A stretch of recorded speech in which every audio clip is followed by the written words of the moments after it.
quickly as these jumpers grab their arms and legs to form the initial part of the formation. The remaining jumpers sit up slightly above and outside of the formation, awaiting the team leader's call. The team leader gives a thumbs up, signaling the outside jumpers to fly to the base. As they fly closer and closer together, they use their arms, feet, and shoulders as flight control, allowing the jumpers to safely complete the formation. Continues to fly at 120 miles per hour as the free-fall photographer circles the formation.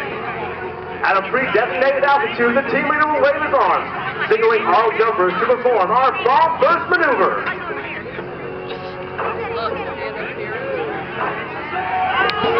The jumpers now separate, gaining horizontal separation. And there you have the high-flying black and gold of your United States Army Parachute Team, the Golden Knights.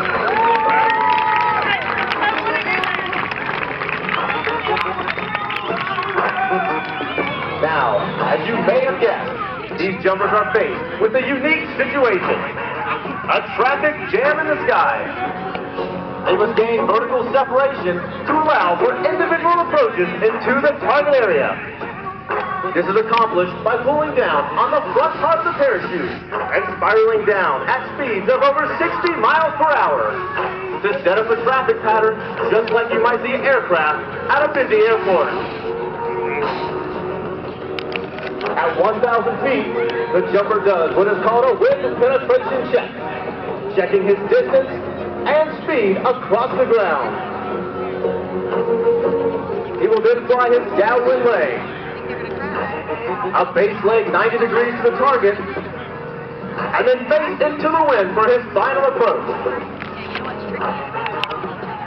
The parachutes used by the Golden Knights are flexible wing gliders, constructed of a lightweight, ripstop nylon. These parachutes have a forward airspeed of 22 miles per hour. To turn left, the jumper pulls down on the left steering line. To turn right, the jumper simply pulls down on the right steering line. As the jumpers come in for a landing, they will pull down on both steering lines simultaneously for the safest and softest possible landing. Ladies and gentlemen, let's give it up for Staff Sergeant Chris Clark bringing in under the Army Star canopy. You may notice the tail of the parachute curl under. This slows the forward speed while reducing the rate of descent. He's slowing the parachute down as he brings it over the target. For a Golden Knight landing, everybody! It takes a great deal of concentration in order to land dead center on the target. The jumper keeps a close eye on the windsock located in the target area. Once on final approach, the jumpers then shift all of their concentration to a small black dot located on the center of the orange edge.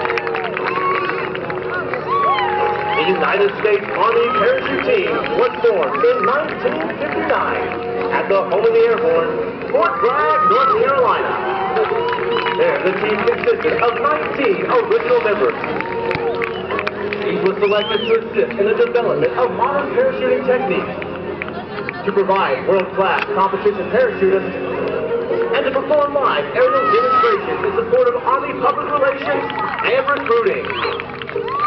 Ladies and gentlemen, this concludes our performance for the afternoon, and I would like to thank each and every one of you for being such a warm and receptive airborne audience.